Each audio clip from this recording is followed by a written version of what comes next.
Alright, Joshua Taylor coming to you from here in Hope, British Columbia. This is my 8th test on how to make carbon foam from breadcrumbs. I did 3 anomalous testings tonight. I just got was in the mood to do something different. And I came across something that's puzzling me. I can't explain it. I'll get to that later.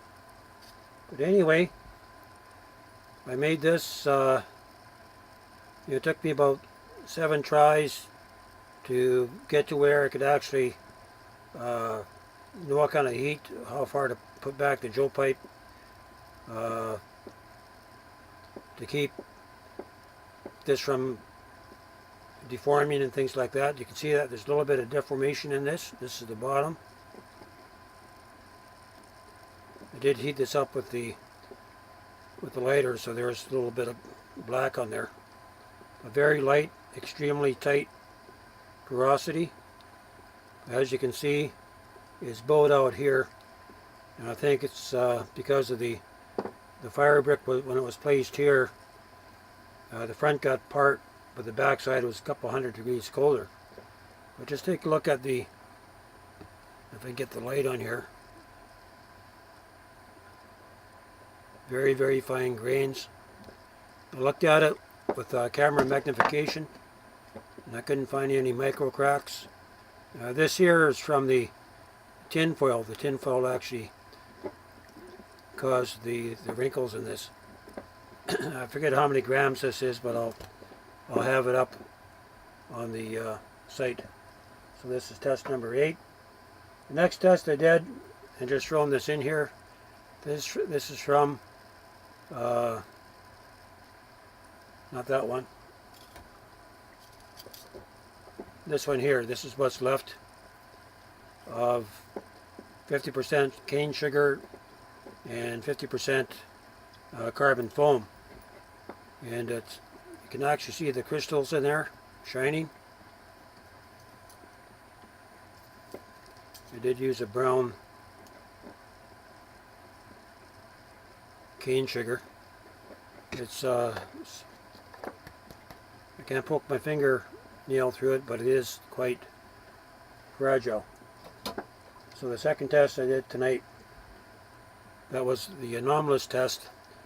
This is the same bread that I used to make this, the identical bread. The one thing that I used a piece of Inconel pipe and I crushed this down. I thought, well, maybe if I make it smaller, it's going to work better. And I think it really increased the time. It is fairly hard surface on this, but it didn't form, not like the rest. So if you are making this at home, don't just put your dry bread in a blender and that's it. Don't go any further in that. So that's strange to me. Maybe it's the space between the air pockets have to be a certain size. There's one other anomaly that I've discovered, and if you actually take a magnet here, this neodymium, and you go over the top, it's best if you close your eyes when you do this. Just take it between your forefingers like this and just pass it over the top about ½ inch. And I can actually feel a magnetic field right there. I can feel an actual magnetic field. Maybe it's because of the table.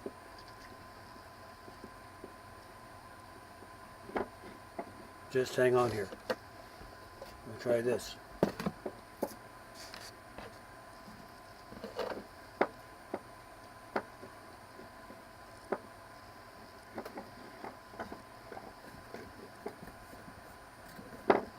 Hard holding these little buggers. Now I'm still getting the same reaction. I can feel just a slight field. So I don't know if some of this got changed into graphene. I I don't know, but this is pretty good test result. I can't really complain. Very hard, very porous. And by leaving it longer, if I leave this in for an hour and a half, it brings the porosity down to about maybe 15%. But if I leave it in for 45 minutes, she'll sink right in water. She'll absorb about 3 times its own weight. But this here is, I think this was a 45-minute test. Okay, I just going to get this uploaded. I'm going to keep this video short. And tomorrow I'm going to have to redo my test again. This is the crucible that I used. I just took a hole saw and I drilled this in by hand, and I took a router and finished it out. And the kill temperatures get around 900. I had them up around about 1150, but I brought them down because it was just getting a little bit too hot. It turns the can inside my 1 gallon coffee can, just turns it bright red, so it is warm. I'm going to leave it here. This is Joshua Taylor coming to you on this test number 8, and tomorrow I'm going to try to use my normal crushed bread and see if I can make another one of these. And this time around, what I like to do is put it in for 15 minutes, test the weight, another 15 minutes, test the weight to see how much mass is being lost, and do that 5 or 6 times, maybe an hour and a half to 2 hour testing. And this way I can take the data and plot it on a graph. I did do a 20-minute test, and I had a drop. I can actually give you the figures here. These are the figures. 20 minutes at 850 degrees, I lost 4 grams from original 44. 40 minutes, 4 grams. And 60 minutes, I dropped another 8 grams, so 1 hour I dropped 16. And when I left it in for another 20 minutes for 80-minute total, I lost another 14. So it starts to really take off after about 40 minutes. It starts to lose mass. The reaction starts to take place.